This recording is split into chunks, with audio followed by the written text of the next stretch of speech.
Hello everyone, this is Dr. Sanskriti Srivastava and I'm presenting this lecture on salient features of Indian Constitution. So what are the salient features of Indian Constitution? Before making the present constitution, the framers examined constitutions of various countries of the world and also the working of the Government of India Act 1935. They liberally borrowed appropriate provisions from constitutions of many countries of the world. The constitution so adopted has the following salient features. First, the lengthiest constitution in the world. Constitutions are classified into written, like the American Constitution, or unwritten, like the British Constitution. The Constitution of India is the lengthiest of all the written constitutions of the world.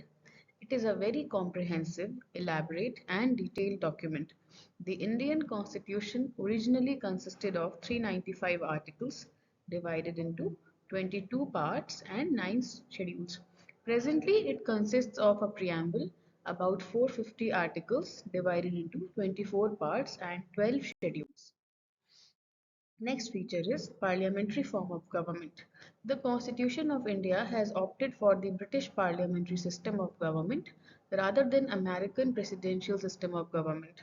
The parliamentary system is based on the principle of cooperation and coordination between the legislative and executive organs, while the presidential system is based on the doctrine of separation of powers between the two organs. Next is, it is a unique blend of rigidity and flexibility. The Constitution of India is neither rigid nor flexible, but a synthesis of both.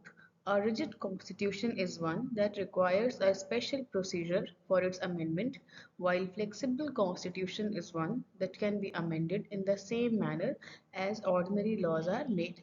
So, Indian constitution is a mixture of rigid and flexible features. Next is fundamental rights. Part 3 of the Indian Constitution guarantees six fundamental rights to all the citizens. First is right to equality, which is given in Article 14 to Article 18. Second, right to freedom, Article 19 to Article 22. Third, right against exploitation, Article 23, 24. Right to freedom of religion, Articles 25 to 28. Cultural and educational rights, Article 29, 30. And also the most important one, right to constitutional remedies, that is in Article 32. The fundamental rights are meant for promoting the idea of political democracy. They operate as limitations on the tyranny of the executive and arbitrary laws of the legislature. Next feature is Directive Principles of State Policy, also known as DPSPs.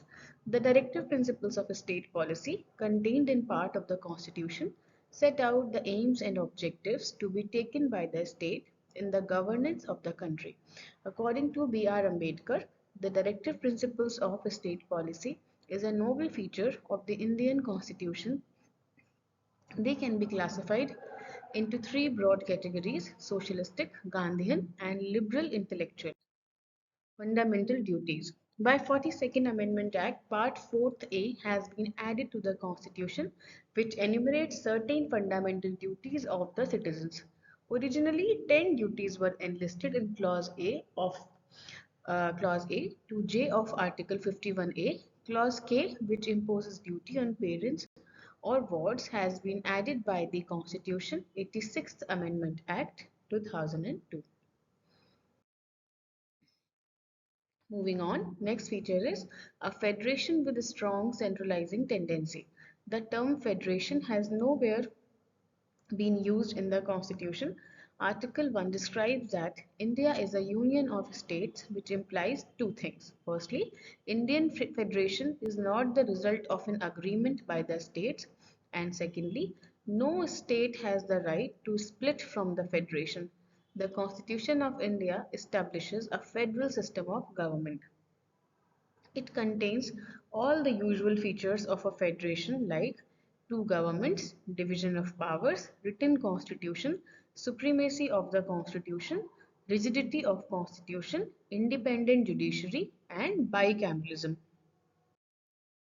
Next is adult suffrage. In India, every person, male or female, who has obtained the age of 18 years is entitled to vote in elections to parliament or state legislature.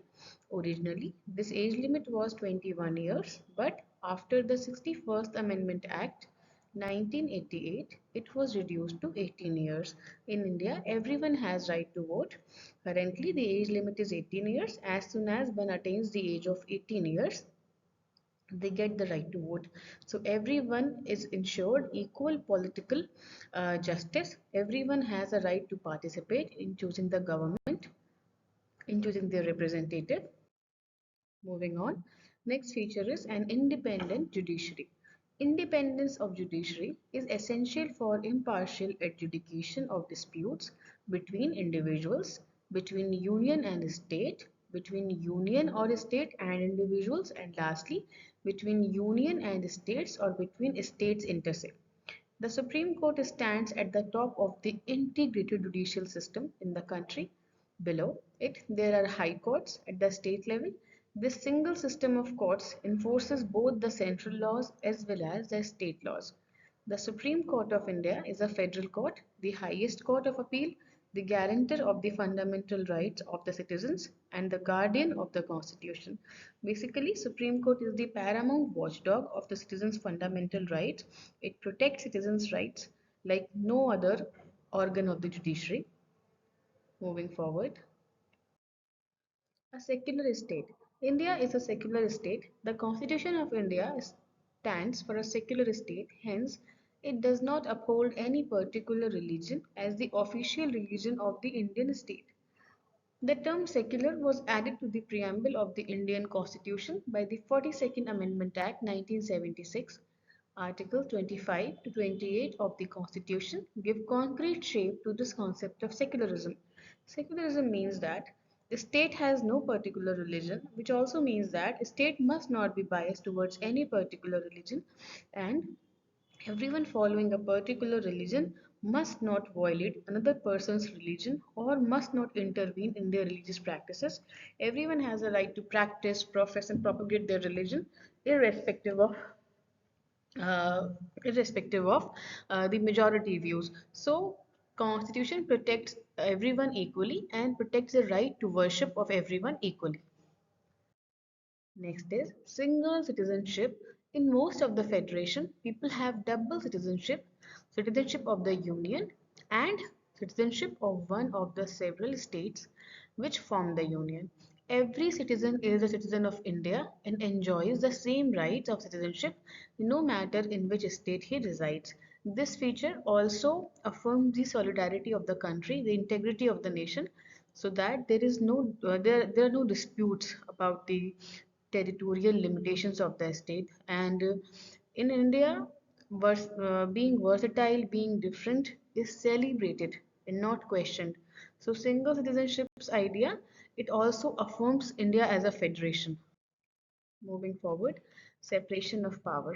This doctrine was for the first time properly formulated by the famous jurist Montesquieu in his Escript de Loi and exercised great influence on the French legal system. Doctrine of separation of powers implies that powers of the three organs of the government, which are legislative, executive, and judiciary, should be kept separate from each other.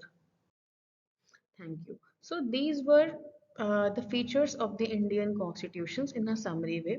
Also, in order to understand all the features of the Indian constitution, one must go through it in a very comprehensive way. The most important feature of the constitution was the first feature that we discussed, and that was the salient features. Of the constitution. The first was the lengthiest constitution of the world. So Indian constitution is lengthiest, it is comprehensive, and it also